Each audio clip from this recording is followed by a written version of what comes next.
नमस्कार साथियों, स्वागत है आप सभी का दा विद्यांजलि पर। मैं हूं जगदीश यादव, आप हैं हमारे साथ एक ऐसे टॉपिक पर चर्चा करने के लिए जिसे अगर हम नाम दें तो एनर्जी वर्सेस स्टेबिलिटी। ये जो टॉपिक है, ये केमिस्ट्री ही नहीं, हमारी लाइफ के किसी भी एस्पेक्ट में बहुत ही काम आने वाला है। इसको हम कहीं भी अप्लाई कर सकते हैं, बट हम यहाँ chemistry, atomic structure, chemical bonding और ऐसे बहुत सारे टॉपिक को समझने में ये बहुत हेल्प करेगा। इसलिए हम इसके लिए अलग से सेशन बना करके लाए हैं, ताकि आप इसे अच्छे से रिलेट कर सकें। अब हम एनर्जी और स्टेबिलिटी की अगर हम बात करें, तो मेरे दोस्त, आपको हम एक स्लाइड दिखाते हैं। आप इस इमेज को आप देखिए और फिर आप बताइए। ये जो सिचुएशन है, आप समझ पा रहे हैं? या तो ये एंगर की सिचुएशन है, या फिर ये किसी तरीके से हाईली एक्साइटमेंट की बात है, अति उत्साह की स्थिति है। और अगर इस सिचुएशन में अगर हम आपसे पूछें, क्या ये उच्च ऊर्जा की अवस्था में है, क्या ये हाईली एनर्जेटिक सिचुएशन में है, आपका आंसर होगा कि हाँ, ये बहुत ही हाईली एनर्जेटिक स्टेट है। इस समय इनकी एनर्जी बहुत हाई है, यानी इस समय हाई एनर्जी की सिचुएशन यहाँ पर है। और साथ ही साथ आपसे यह भी पूछें, क्या ये इस स्टेट में ज्यादा देर तक सरवाइव कर पाएंगे? कोई व्यक्ति क्रोध में है, सोचो एक बार, अगर आपको किसी कारणवश गुस्सा आ गया और गुस्सा तगड़े से आ गया, आपके दिमाग की नसें, आपके शरीर की नसें झनझना जाती हैं।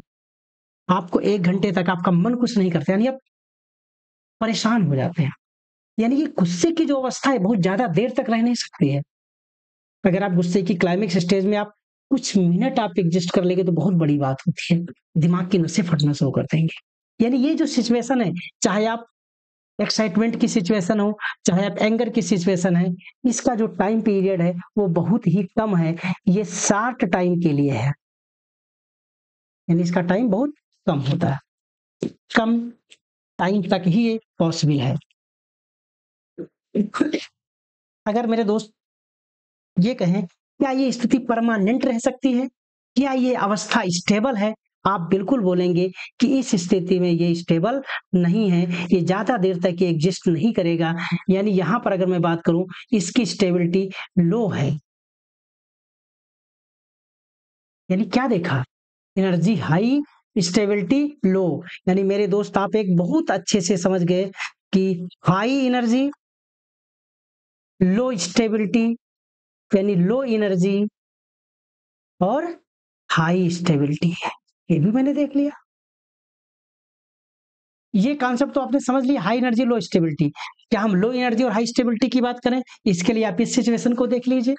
यहाँ पर सभी लोग बिल्कुल मस्त, आराम, रिलैक्स मोड में है, और इस स्थिति में ज्यादा देर तक एग्जिस्ट कर सकते हैं। यानी इस स्थिति में इनके पास कोई टेंशन या ओवर एक्साइटमेंट जैसी बात नहीं है। यानी ये लो एनर्जी की सिचुएशन है, और अगर ये लो एनर्जी की सिचुएशन में है तो यहाँ पर ये ज्यादा देर तक एग्जिस्ट करेंगे। यानी ये स्थिति स्टेबल है। अगर ये स्थिति स्टेबल है, इसका मतलब इसकी स्टेबिलिटी हाई है। हाई स्टेबिलिटी, यानी मेरे दोस्त इतना समझ गए कि एनर्जी लो तो स्टेबिलिटी हाई। यानी हम क्या कहें कि एनर्जी का स्टेबिलिटी से क्या रिलेशनशिप है, तो आप समझ ही गए होंगे।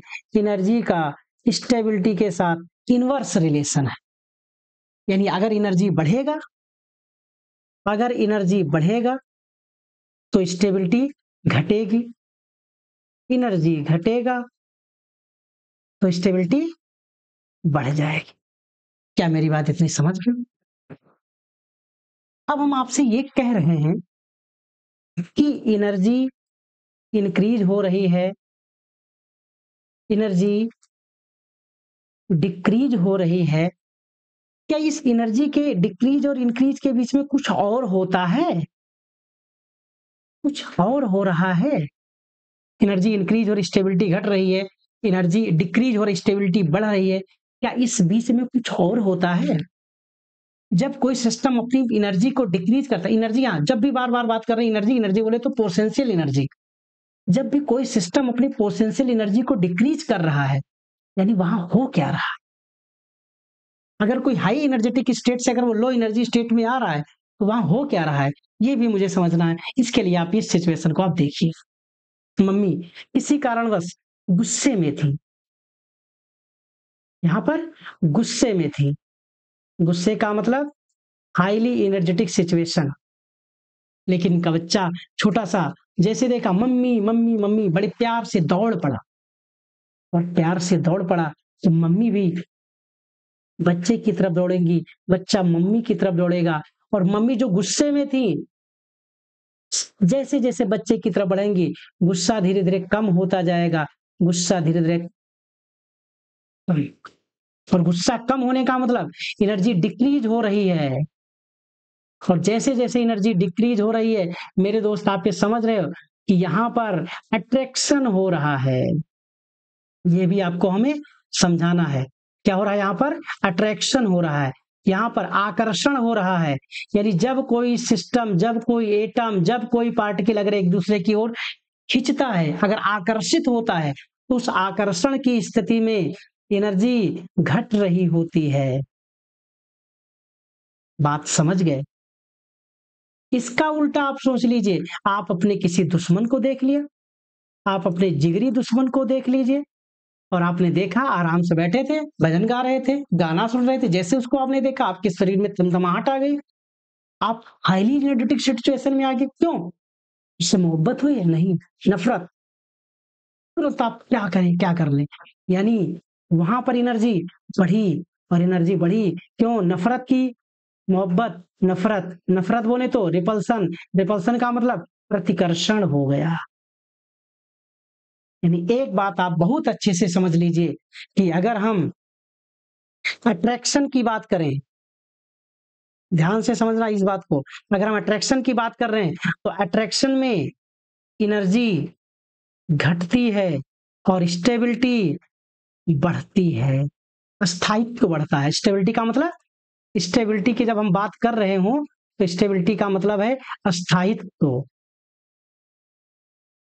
जब एनर्जी की बात कर रहे हो तो एनर्जी का मतलब आप कौन सी एनर्जी? Potential energy. समझ गए?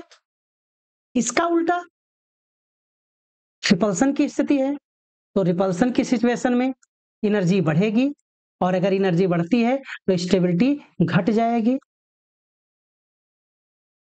अगर आपको रिपल्सन और अट्रैक्शन की स्थिति आप समझ पा रहे हो, दो सिस्टम के बीच में आप ये फाइंड कर ले जाएं कि यहाँ अट्रैक्शन हो रहा है या रिपल्सन हो रहा है, अट्रैक्शन बढ़ रहा है या अट्रैक्शन घट रहा है, रिपल्सन बढ़ रहा है या रिपल्सन घट रहा है। अगर आप अट्रैक्शन और रिपल्सन की सिचुएशन को समझ पाते हैं तो आप यह भी बता देंगे कि जो आपका सिस्टम है, जो आपका एटम है, जो आपका मॉलिक्यूल है, वो लोअर एनर्जी स्टेट में है या हायर एनर्जी स्टेट में है, यानी स्टेबलाइज है या डिस्टेबलाइज है, स्टेबिलिटी बढ़ रही है या स्टेबिलिटी घट रही है। ये सारी चीजें आप अच्छे से एक्सप्लेन कर लेंगे, और अगर आप ये सारी चीजें एक्सप्लेन कर लेते हैं तो मुझे पूरा भरोसा है कि अगर मैं आपसे एक क्वेश्चन पूछ लूं तो आप बहुत अच्छे से इसका जवाब दे लेंगे। क्वेश्चन हमारा ये है, क्योंकि आपको मालूम है कि अपोजिट चार्ज एक दूसरे को अट्रैक्ट करते हैं, अपोजिट चार्ज एक दूसरे को अट्रैक्ट करते हैं, जैसे प्लस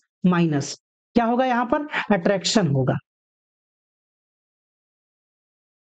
प्लस प्लस या माइनस माइनस सेम चार्ज है तो यहाँ पर रिपल्सन होगा, कोई दिक्कत नहीं। आप अट्रैक्शन से एनर्जी बढ़ी, स्टेबिलिटी, ये सब आप जान रहे हो। मैं पूछ ये रहा हूं कि आपने अब तक पढ़ लिया है कि हमारा जो एटम है उसका जो पॉजिटिवली चार्ज सेंटर है, जिसे हम न्यूक्लियस कहते हैं, बीच में होता है, उसके बाहर जो इलेक्ट्रॉन है वो डिफरेंट सर्कुलर पाथ में है। जब आपका इलेक्ट्रॉन, यहाँ पर जो आपका इलेक्ट्रॉन है, ये इलेक्ट्रॉन जब न्यूक्लियस से दूर जा रहा है, तो न्यूक्लियस से दूर जाने का मतलब क्या हुआ? क्योंकि यहाँ पर नाभिक में प्लस चार्ज, इलेक्ट्रॉन पर माइनस चार्ज, याद रखें फोर्स F बराबर 1/4 पाई एप्सिलॉन 0 Q1 Q2 अपान R स्क्वायर। ये तो एक कांस्टेंट है, अगर डिस्टेंस बढ़ेगी फोर्स घट जाएगा, चार्ज बढ़ेगा तो फोर्स बढ़ जाएगा। तो यहाँ मामला डिस्टेंस की हो रही है, यानी जैसे जैसे इलेक्ट्रॉन नाभिक से दूर जाएगा, यानी डिस्टेंस बढ़ जाएगी, अगर डिस्टेंस बढ़ेगी तो फोर्स कम होगा। कौन सा फोर्स कम होगा? क्योंकि अपोजिट चार्ज है, अट्रैक्शन। अगर अट्रैक्शन कम हुआ, एनर्जी बढ़ी, इनस्टेबिलिटी घट गई। यानी जब भी इलेक्ट्रॉन एटम से दूर जाता है, यानी उसकी एनर्जी बढ़ रही होती है। इसका उल्टा आप सोच लीजिए। दूसरा क्वेश्चन हम ये भी पूछ लेते हैं कि जब दो एटम एक दूसरे से कंबाइन होते हैं, यानी एटम के कंबाइन होने का मतलब आपस में जुड़ने आ रहा है, यानी यहाँ अट्रैक्शन की बात है, तो अट्रैक्शन में भी क्या हो रहा है? अट्रैक्शन में हो रहा है एनर्जी डिक्रीज, और इसके साथ हो रहा है स्टेबिलिटी इंक्रीज।